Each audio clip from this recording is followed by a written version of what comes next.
Today we go over the Star Wars franchise and exciting news of the character of Darth Vader. This is Mike Zero here. If you guys are new to the channel, do make sure to subscribe to see future Star Wars content. Now, as you all know, one of my favorite villains in pop culture has all to do with Star Wars, specifically Darth Vader, who was once Anakin Skywalker. That's the one reason why I really love Revenge of the Sith so much, is that you do get to see this complexity within the character of Anakin before he turns to the dark side, under the manipulation of Emperor Palpatine, before he becomes Darth Vader and goes up against his old master, Obi-Wan Kenobi, on Mustafar. Now, this brings us to Mustafar as well, and this is actually very exciting news for the character of Vader if you guys are really eager to learning more about Darth Vader's castle on that planet.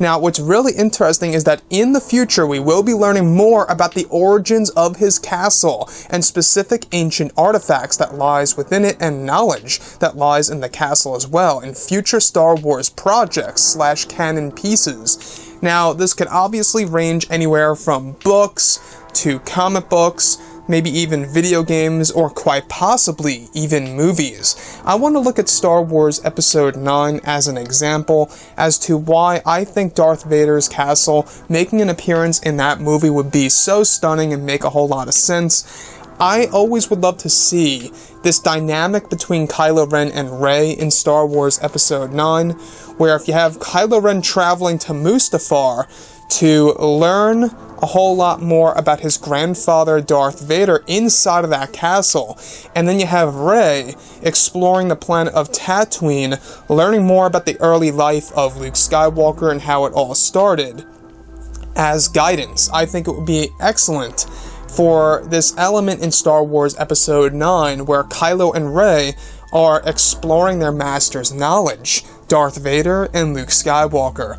So, looking at everything here with Darth Vader's castle, we do know that there's a lot going on in there. Now, in Rogue One, A Star Wars Story, we only learned a little bit about this, at least on film.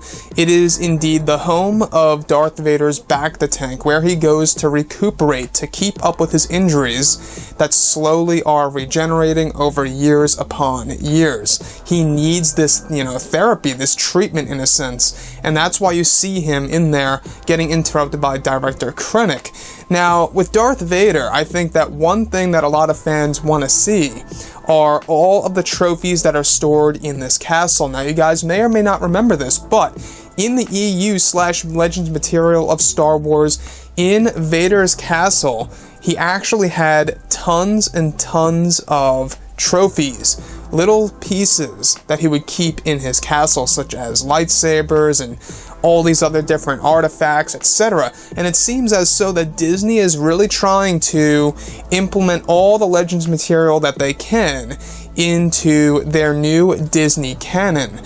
So that's the one thing that I do also want to touch on today is, well, once, Disney took over Lucasfilm, when they bought Lucasfilm and now they own them, all of the old EU stuff was irrelevant to them, and now they're essentially cherry-picking all of the different Legends material and implementing it back into Star Wars. Now, I don't know how you guys feel about them essentially erasing the entire EU, the books, the comics, etc., and then now, in the new Disney era, they're actually implementing a lot of Legends material into the Star Wars universe and altering it in a different way.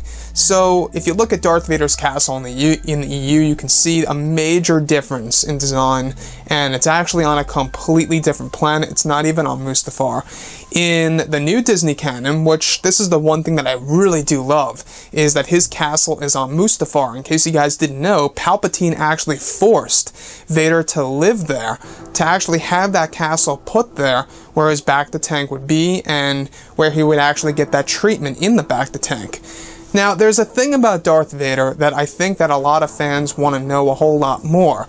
A lot of us want to know exactly what happened after the events of Order 66 and hunting down all the different Jedi, the Jedi Purge, etc. There's so much material there, I believe, for a live-action TV series, or maybe even a future anthology film that is about the Jedi Purge. Again, I think that would make a fantastic movie. A lot of people keep telling me, you know, well, we already got Darth Vader's story, which I totally get that. You know, there are 6 movies featuring Darth Vader, technically. So, with that being done and said, I think that what's really interesting is the fact that they could quite possibly make a Jedi Purge movie, where it's not necessarily a Darth Vader movie, but it would feature Darth Vader in the background as a supporting character, hunting down the remaining Jedi. He would be the villain in a sense, but the main focus of that film would be all, new Jedi that we have yet to learn about, and all these different things. And Vader's just in the background hunting down Jedi, popping in and out throughout the movie. I think that would be golden. I could see why, Disney and Lucasfilm may not do a Vader movie per se. I think it personally would sell. I think it would do very well. And who knows what the future holds? We don't know. I think it would be excellent if James Earl Jones got another shot at Darth Vader in yet another Star Wars movie, which I do believe will happen eventually. But anyways, guys, drop a comment below. Let me know what you think about this in the comments. And if you guys did enjoy the content for today, do make sure to drop a thumbs up on this video to support the channel. I thank you all so very much for the kind support, and I'll catch you guys next time.